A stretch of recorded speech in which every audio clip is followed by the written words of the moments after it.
کہ دنیا میں جس کا مال تم نے چرایا ہے، جس کا مال تم نے ہڑپ کیا ہے، تمہاری موت آنے سے پہلے یا تو اسے دے دو، نہیں تو جا کر معافی مانگ لو۔ بھائی ایک زمانے میں تمہارے کھیت کے آمان چرایا تھا، نارالان چرایا تھا، کھیت میں گھس گھس کو پھلیاں چرا لے کھایا تھا، مجھے معاف کرو، جا معافی مانگو، معافی مانگو۔ اسکول میں پڑھتے وقت بازو والے کے بیگ میں سے پینسلاں چرا لیا، پیناں چرا لیا، کاپیاں چرا لیا، ایک نمبر کے چورا، حقوق العباد ہے یہ یاد رکھنا، اللہ تعالیٰ ایک ایک پائی کا حساب تم سے لے گا۔ اگر تم نے دنیا میں کسی پر ظلم کیا ہے، کسی کو دل کو ٹھیس پہنچایا ہے، کسی کو ناحق گالی دی ہے، کسی کو پکڑ لے کر ناحق مارا ہے، تمہاری موت آنے سے پہلے معافی مانگ لو، ورنہ وہ اللہ کا بندہ کل قیامت کے دن تمہارا دامن اللہ کے دربار میں پکڑ لے گا، کہے گا اللہ ہمارا بدلہ دلا، اس نے ہم پر ظلم کیا۔ کیا جواب دو گے وہاں؟ کیا جواب دو گے؟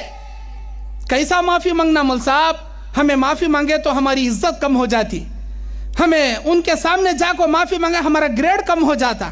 کیا کرتی دنیا کا پوزیشن، دنیا کا گریڈ، قیامت کی عزت سب سے بڑی عزت، قیامت کی ذلت سب سے بڑی ذلت، یاد رکھنا، قیامت میں ذلیل مت ہونا۔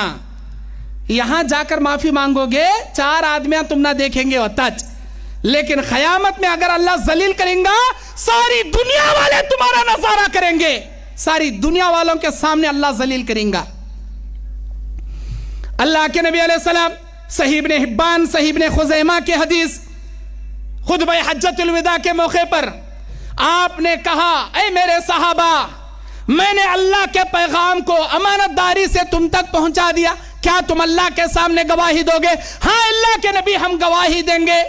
اللہم اشہد، اللہم اشہد، 3 بار آپ نے کہا اللہ تو گواہ رہ، میں نے تیرے پیغام کو پہنچا دیا۔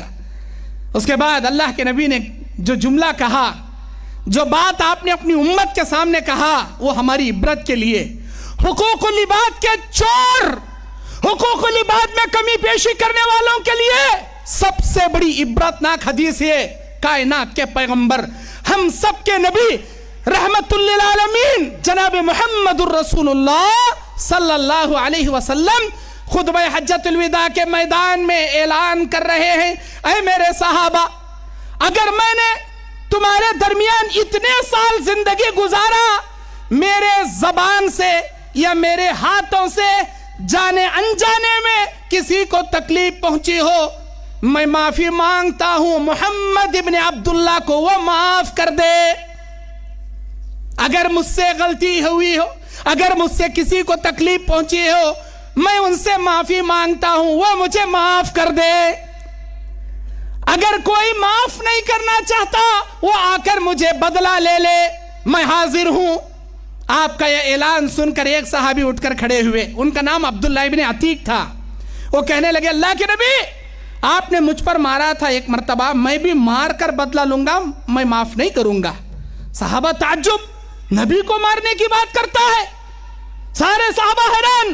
عمر بن خطاب نے کہا اے اللہ کے نبی، یہ مومن کے روپ میں منافق لگتا ہے، آپ ہاں کہیے، عمر کی تلوار اس کے گردن اڑا دے گی۔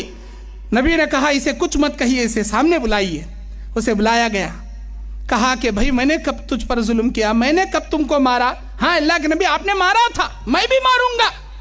اللہ کے نبی کوڑا منگائے، کوڑا لا کر اس بھائی کے ہاتھ میں دے دیا گیا۔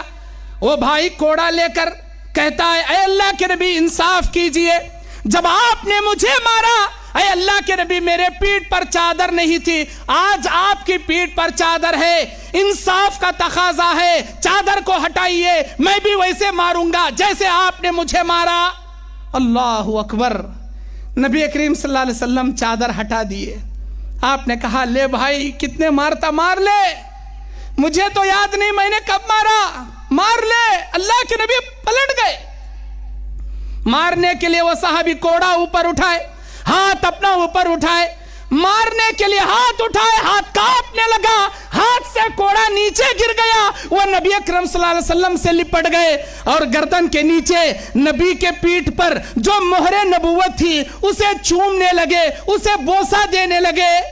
آپ نے پوچھا اے میرے صحابی یہ تم کیا کر رہے ہو؟ انہوں نے کہا فداک ابی و امی یا رسول اللہ، اے اللہ کے نبی میرے ماں باپ آپ پر قربان، آپ نے مجھے نہیں مارا۔ غزوہ احد میں صف درست کرتے وقت اپنی چھڑی سے آپ نے مجھے پیچھے ڈھکیلا تھا، اسی کو میں نے بہانہ بنایا جو مجھے درد ہوا تھا، میں نے بہانہ بنایا۔ میں نے آپ کی زبان سے حدیث سنی، جو آدمی مہر نبوت کو ایمان کی حالت میں دیکھ لے اللہ کی جہنم کی آگ اسے نہیں چھوئے گی۔ میری تمنا تھی میں مہر نبوت کو چوموں، میں نے اس مار کو بہانہ بنایا۔ اے اللہ کے نبی آپ نے مجھے کبھی نہیں مارا۔ اللہ کے نبی کہتے ہیں میں دعا کرتا ہوں اللہ جہنم کی آگ تجھ پر حرام کر دے۔ یہ حدیث ہمارے لیے کیا عبرت کا درس دیتی ہے؟ کائنات کے پیغمبر دنیا والوں کے سامنے معافی مانگ رہے ہیں، جانے انجانے میں اگر مجھ سے کوئی غلطی ہوئی ہو معاف کر دو، محمد ابن عبداللہ تم سے معافی مانگتا ہے۔ کائنات کے ہمارے نبی اب عام آدمیوں کے سامنے، امتیوں کے سامنے معافی مانگ سکتے ہیں، ہم کیوں نہیں معافی مانگ سکتے؟ اپنی بیوی سے، اپنی بہن سے، اپنے بھائی سے، اپنے باپ سے، اپنی ماں سے، اپنے اڑوس سے، اپنے پڑوس سے، اپنے جماعتی بھائیوں سے جن کا دل ہم نے دکھا دیا، جن کا مال ہم نے کھایا، جن کو ناحق ہم نے گالیاں دی،